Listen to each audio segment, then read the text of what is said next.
You're listening to Classic Rock Radio.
That is Yes from the album Heaven and Earth. That's the opening track. It's a track called Believe Again.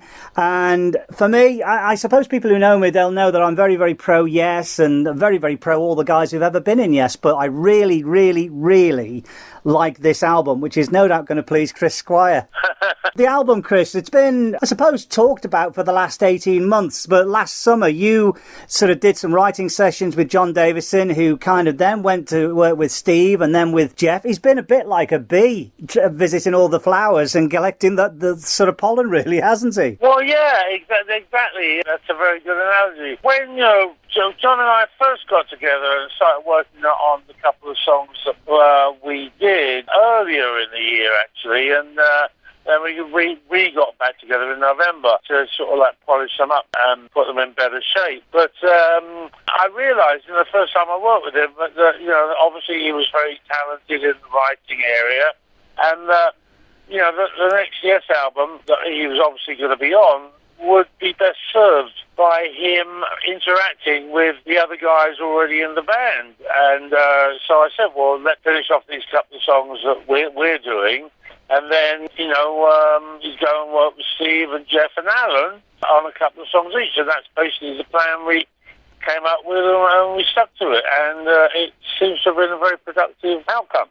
It strikes me that I don't think Yes have ever actually worked this way before, because I think your time was limited in the studio with Roy Thomas Baker because you had a lot of live commitments coming up, but the actual pre-production was almost as important as the actual recording, wasn't it? Well, the thing was that we put together a sort of a demo reel, to use the real term figuratively, because of course it's all on computer now. Yeah. But we put together the songs that we were working on, and then we all got them to listen to, and then we all started to add our own bits at home.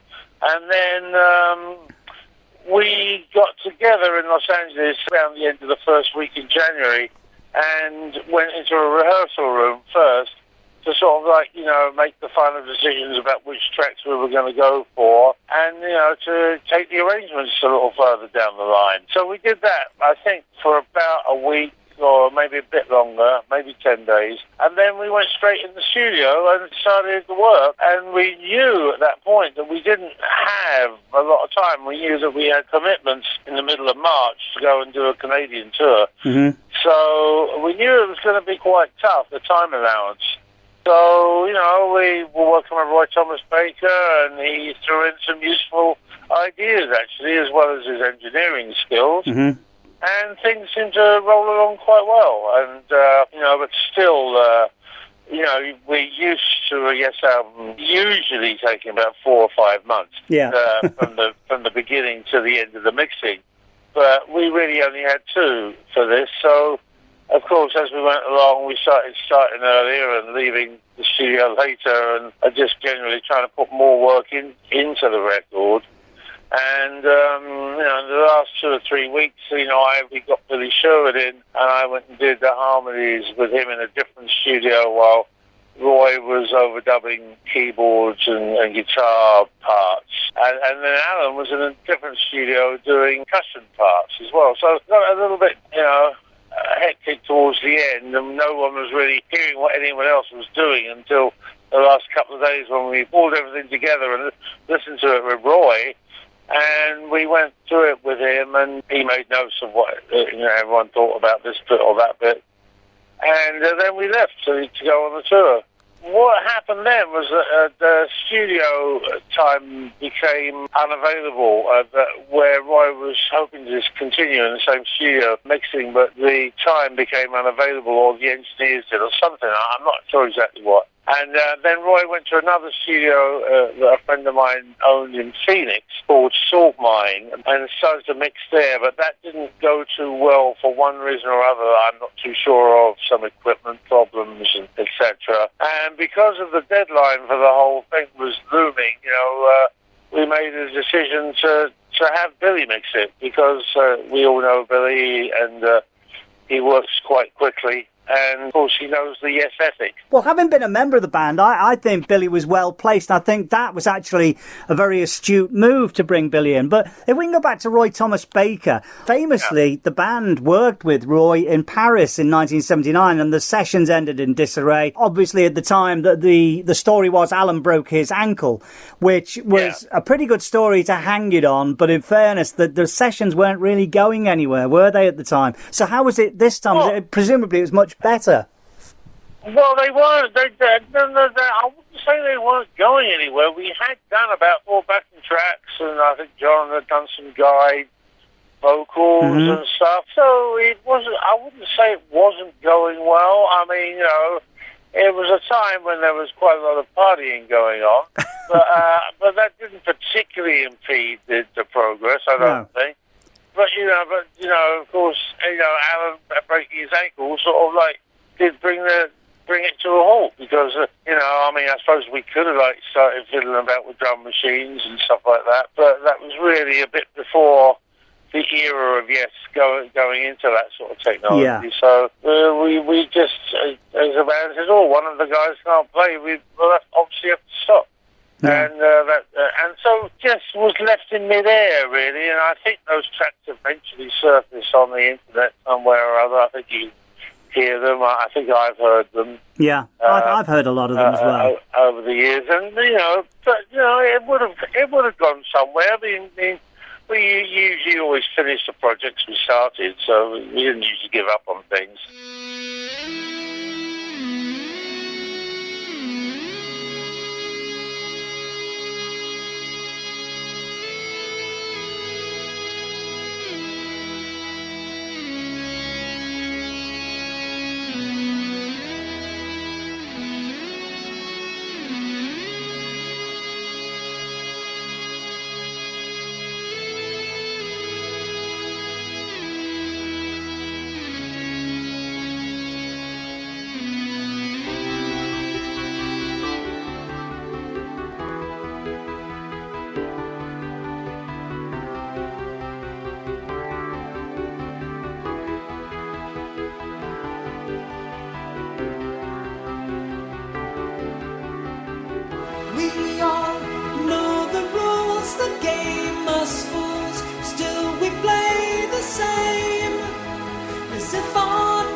As true love stays,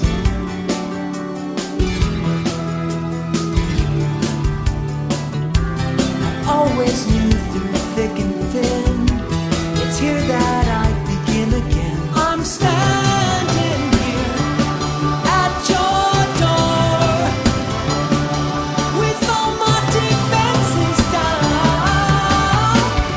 We all know the rules, the game must fools. Still we play the same, as if our days remain.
How then did you approach this album with Roy Thomas Baker?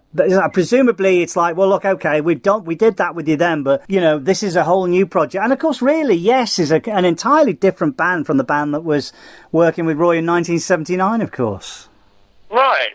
Well, I think Paul, our manager, actually at one point back in the past worked for Roy in some kind of executive capacity, some organisational capacity, you know, about 20 years ago, I think. Yeah. And so he had a relationship with Roy, and I guess when we were thinking about what producers to use for the new album, we put out a couple of feelers to a couple of people that we were interested in. We didn't really want to work with Trevor Horn again, even though, of course, Trevor's, you know, a really good mate of mine, and I saw him a couple of days ago, actually. We thought, no, well, let's work with somebody else. So we were looking around, and Roy was very favourable to the idea, oh, yeah, I'd like to work with Yes again. And he was also very trusting in that we would come to the studio pretty much with some ideas that he would like. So he wasn't one of those, well, I'll have to hear the material before I can make up my mind, sort of thing. So we liked Roy's attitude towards working with us, so it went from there, really. Well, we played the opening track, Believe Again. We're going to play the next track, which is The Game, which is also due to be, I think, released to the fan base via some kind of digital format soon, isn't it? I think so, yeah. Yeah, I mean, The Game, I mean, Believe Again and The Game are two very, very strong tracks. But that gives people the impression, well, you're going to release the strong tracks first, but I've listened to this album a while now, since I've had it a couple of weeks, and to be honest with you, and again, it sounds like I'm giving you a load of BS, but it's not. It's one of the strongest Yes albums I've heard for a very, very long time. Yes, it is. Well, yeah, I mean, the music grows on you, and then you get Step Beyond, which is kind of a fairly simple track for Yes, but actually very, very catchy. It's a bit like a pop song, but you know, it's got Yes-isms about it. I'll tell you what my favourite track on the album is. I mean, and I love it all, but Subway Walls is just incredible. Yeah, well, both Light of the Ages and Subway Walls are very proggy tracks. Yeah. And, you know, we wanted to represent the fact that we still had that side of us going because, as I said, some of the other tracks are quite poppy. And so, yes, I think there's a good balance between the simpler songs and the ones that are much trickier. And both Light of the Ages and Subway Walls have a very clever muso-type arrangements and a clever bass and drum lines and all kinds of things going on. So, yeah, I'm glad you like them.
there's obviously people discussing a long track, and Jeff said that you'd worked on a longer track, which, of course, when people think of Yes, certainly the hardcore Yes fans, they think of these lovely long extended pieces with various movements within.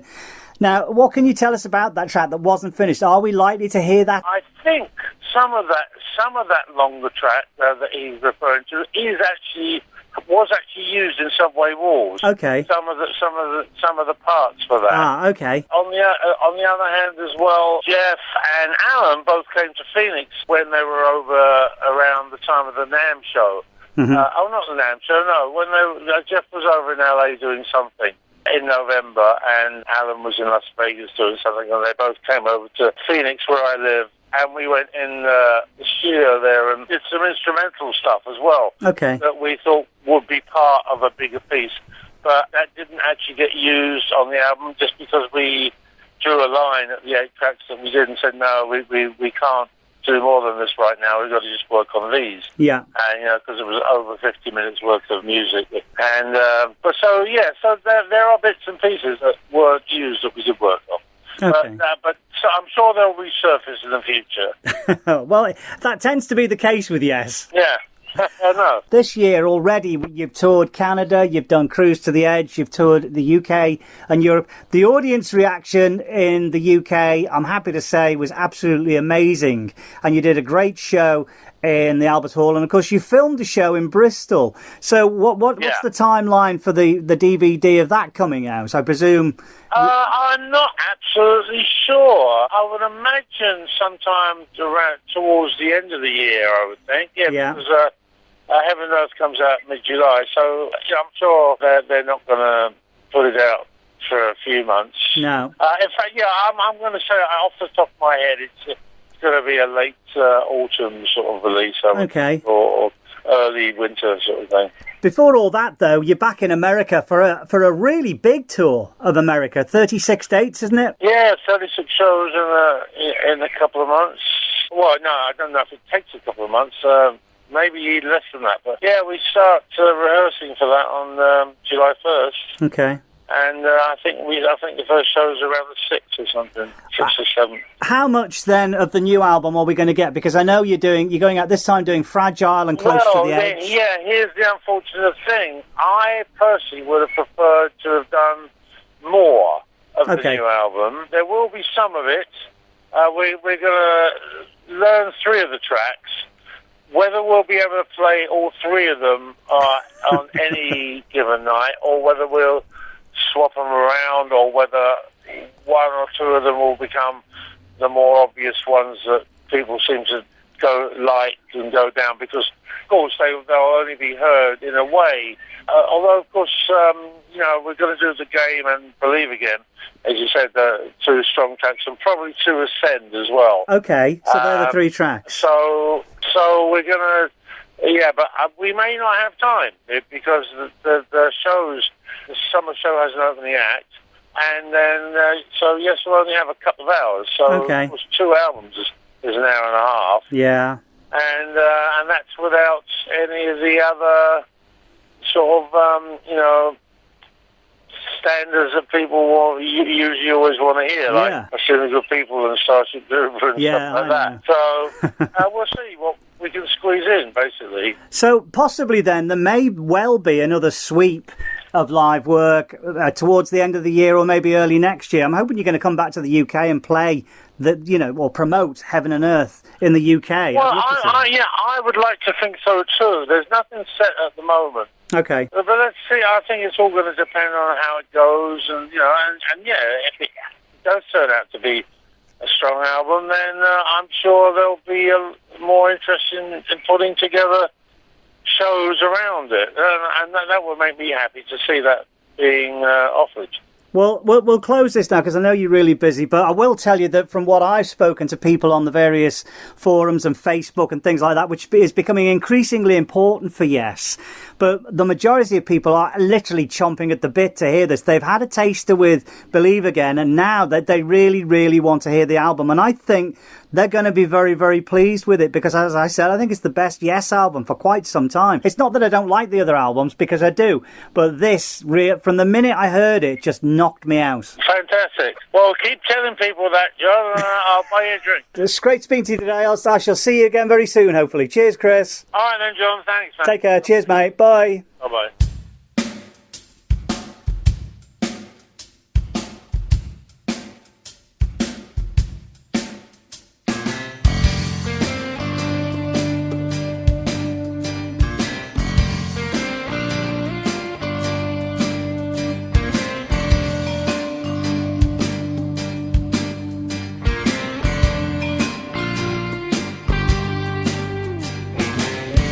What's wrong with the new revolution? Who's playing God on any given day? Why put yourself through so much pressure? Here we